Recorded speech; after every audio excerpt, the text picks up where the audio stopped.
Pollination control, self incompatibility. Breeding schemes के अंदर controlled mattings किए जाते हैं। कंट्रोल्ड मैटिंग में चयन किए गए पौधों में स्वयं परागण या एक निश्चित योजना के अनुसार हाइब्रिडाइजेशन कराया जाता है।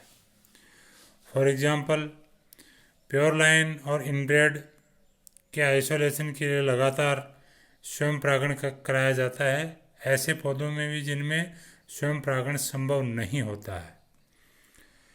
लेकिन हाइब्रिड और सिंथेटिक किस्मों के उत्पादन के लिए हाइब्रिडाइजेशन अनिवार्य होता है। संकरण के दौरान माताजनक के रूप में उपयोग किए जाने वाले विभेद में स्वयं परागण रोकना एक प्रमुख प्रक्रिया होती है। स्वयं परागण रोकने के दो उपाय होते हैं, एक है सेल्फ इनकॉम्पेटिबिलिटी और दूसरा है मेल स्टेरिलिटी। तो यहाँ आज हम सेल्फ इनकॉम्पेटिबिलिटी का अध्ययन करेंगे। सेल्फ इनकॉम्पेटिबिलिटी सेल्फ पॉलिनेशन को रोककर क्रॉस पॉलिनेशन को बढ़ावा देने की एक प्राकृतिक मैकेनिज्म है, नेचुरल मैकेनिज्म है, जिसके अंतर्गत नर और मादा दोनों युग्मकों के सामान्य तथा फर्टाइल होते हुए भी परागण के बाद बीज नहीं बनते हैं। तो इस आधार पर हम सेल्फ इनकॉम्पेटिबिलिटी को परिभाषित कर सकते हैं।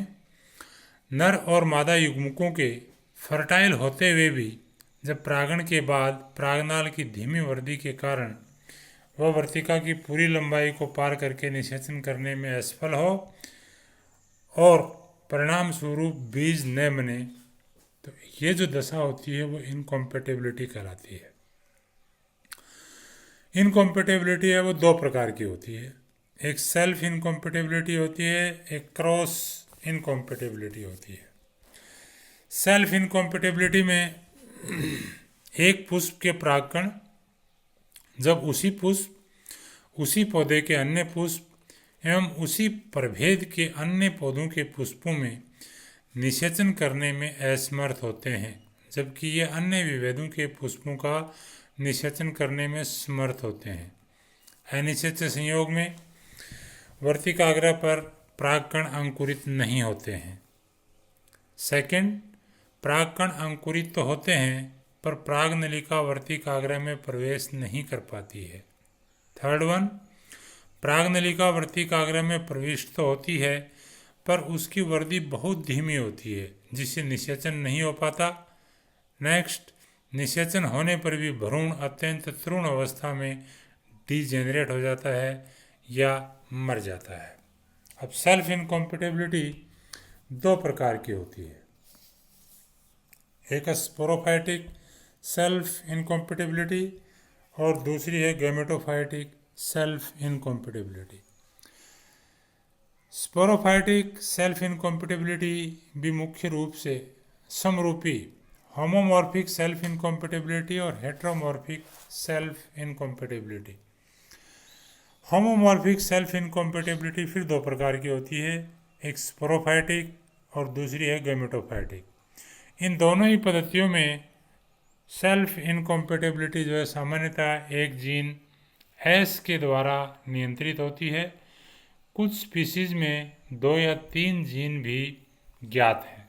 सभी स्पीशीज में एस जीन के बहुविकल्पी पाए जाते हैं, जिन्हें S1, S2, S3 and so on, आगे जितने विकल्पी होते हैं उसी प्रकार से संख्या आगे बढ़ती रहती है, उनको हम दर्शाते हैं।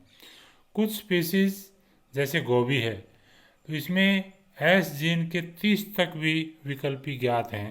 दोनों ही पद्धतियों में एस जीन की अभिक्रिया को कोई कारक, रूपांतरक कारक जिसको कहते हैं, वो प्रभावित करते हैं।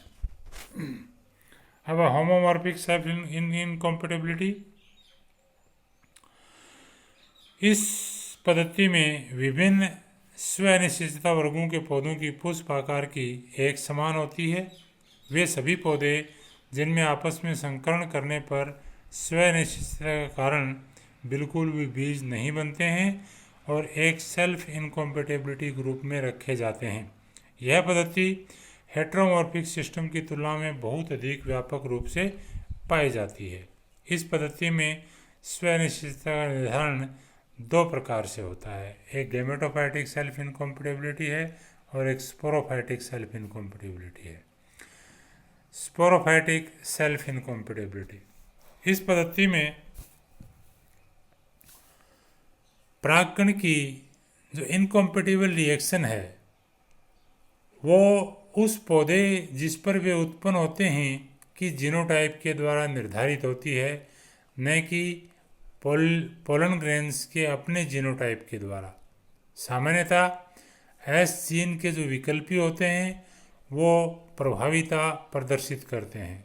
फॉर एग्जांपल, यदि किसी पौधे का जीनोटाइप S1 S2 है तो उसके वर्तिकाग्र का जीनोटाइप भी S1 S2 प्रकार का ही होगा। साधारणतः S1 विकल्पी जो है वो S2 के ऊपर प्रभावी होता है, अतः वर्तिकाग्र की अनिश्चितता अभिक्रिया जो है वो S1 प्रकार की होगी या उसके समान होगी। यह पौधा दो प्रकार के पोलन ग्रेन्स उत्पन्न करेगा जिनका जीनोटाइप S1 एवं S2 होगा। चूँकि परागकणों की जो इनकॉम्पेटिबल रिएक्शन है वो उनके स्वयं के जीनोटाइप के द्वारा निर्धारित नहीं होती हैं, बल्कि वे जिस पौधे के ऊपर उत्पन्न होते हैं उनकी जीनोटाइप के द्वारा निर्धारित होती है। इसलिए सभी परागकणों की जो इनकॉम्पेटिबल रिएक्शन है वो S1 प्रकार की होगी, यानी कि जिस प्रकार की इनकॉम्पेटिबल रिएक्शन स्टिग्मा की होती है ठीक उसी प्रकार की इनकॉम्पेटिबल रिएक्शन दोनों पोलन ग्रेन्स की होती है। जब किसी वर्तिकाग्र पर उसी निषेचता अभिक्रिया वाले परागकण से परागण होता है तो ऐसे परागकण निषेचन करने में असमर्थ होते हैं, परंतु जब परागकणों की अनिश्चितता अभिक्रिया वर्तिकाग्र की अभिक्रिया से भिन्न होती है तो निषेचन एवं भ्रूण का विकास सामान्य रूप से होता है, जिस प्रकार से डायग्राम के अंदर हम शो किया गया है। डायग्राम देख करके आप इस चीज़ को अच्छे प्रकार से समझ सकते हो कि जहाँ पोलन ग्रेन्स और स्टिग्मा की निषेचता अभिक्रिया जो है वो एक समान है, वहाँ पर वो पोलन ग्रेन्स पोलिनेशन की क्रिया को संपन्न नहीं करते हैं। लेकिन जब स्टिग्मा और पोलन ग्रेन्स की इनकॉम्पेटिबल रिएक्शन अलग अलग होती है तो वहाँ पर वो, जैसे सेकंड डायग्राम जो दिखाया गया है, वहाँ पर वो पोलन ग्रेन्स आराम से पोलिनेशन और निषेचन की क्रिया को संपन्न करते हैं।